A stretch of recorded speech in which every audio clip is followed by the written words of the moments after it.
निर्विकार, निराकार, सच्चिदानंद परब्रह्मा परमात्मा का नाम ही शिव है।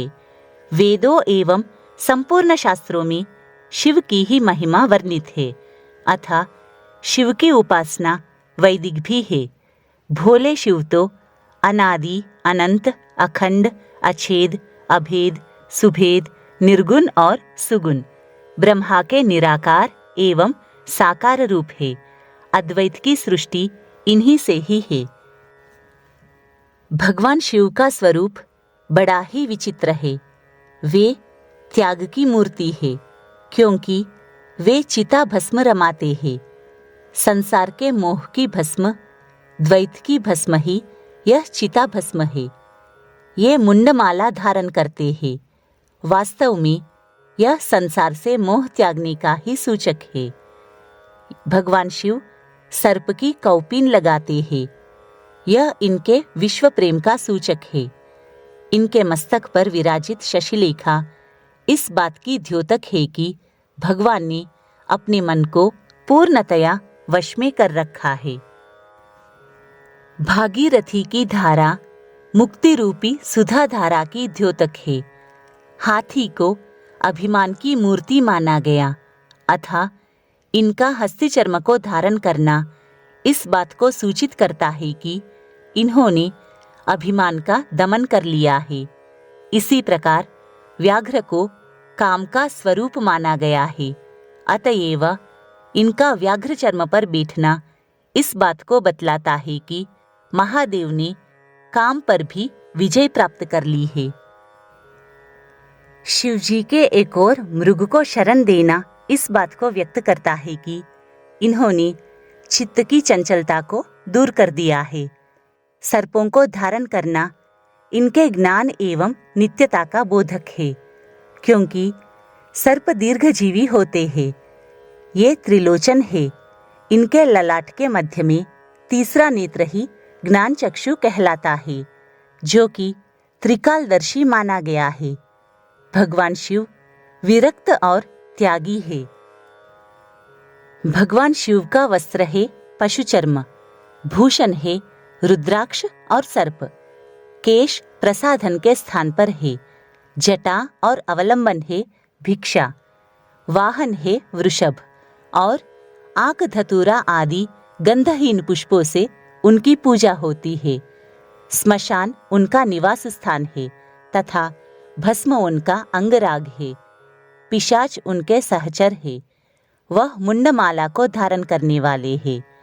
ये सभी वैराग्य के ही तो लक्षण है और ऐसे प्रभु जिनके उपास्य देव हैं, वे भोगाभिलाषी कदापि नहीं हो सकते।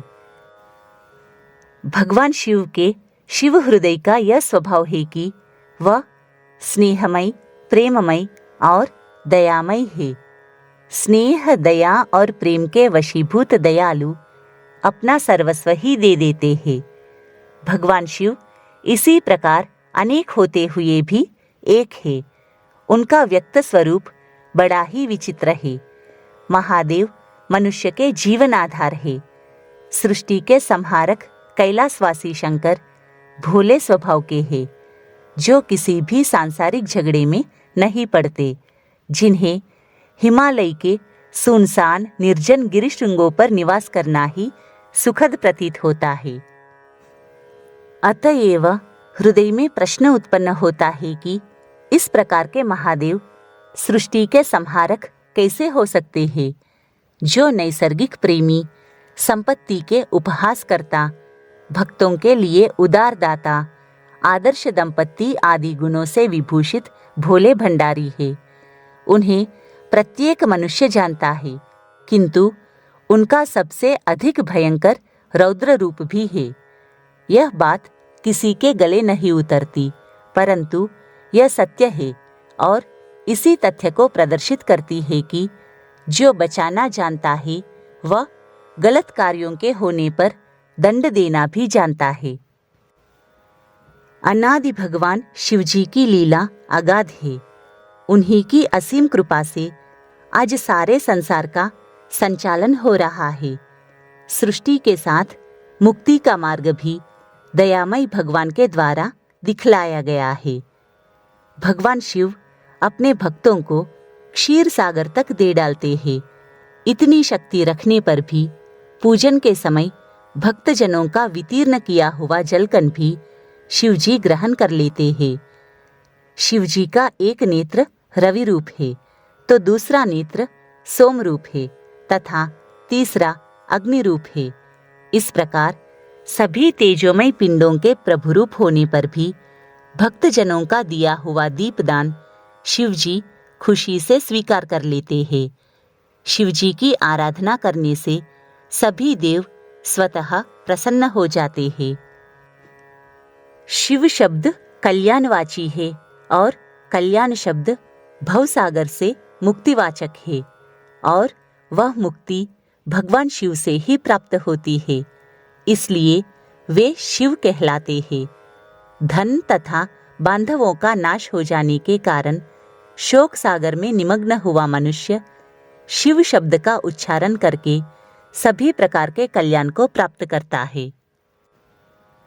एक अन्य परिभाषा के अनुसार शी शब्द का अर्थ है पापों का नाश करने वाला और व शब्द का अर्थ है मुक्ति देने वाला। भगवान शिव शंकर में ये दोनों ही गुण है, इसलिए वे शिव कहलाते हैं। शिव का मंगलमय नाम जिस व्यक्ति की वाणी में रहता है उस व्यक्ति के कोटि जन्म के पाप भी नष्ट हो जाते हैं। एक अन्य परिभाषा के अनुसार शी का अर्थ मंगल एवं व का अर्थ दाता से भी है, इसलिए जो मंगल दाता है वही शिव है। भगवान शिव विश्व भर के प्राणियों का सदा ही कल्याण करते हैं, इसलिए उन्हें शंकर कहा जाता है। ब्रह्मादि देवता और वेद का उपदेश करने वाला जो कोई भी संसार में महान कहलाता है, उन सबके देव अर्थात उपास्य होने के कारण वे महादेव कहे जाते हैं। ऐसे देवाधिदेव महादेव भगवान शिव का फाल्गुन कृष्ण पक्ष की चतुर्दशी तिथि को आश्रय कर जिस अंधकारमयी रजनी का उदय होता है उसी को महाशिवरात्रि कहते हैं। उस दिन जो उपवास करता है वह निश्चय ही शिव को संतुष्ट करता है। उस दिन उपवास करने से शिव जिस पर प्रसन्न होते हैं वैसे स्नान, वस्त्र, धूप और पुष्प के अर्पण से भी नहीं होते। भगवान शिव की कृपा दृष्टि हम सभी पर सदैव बनी रहे, इसी कामना के साथ जय महादेव।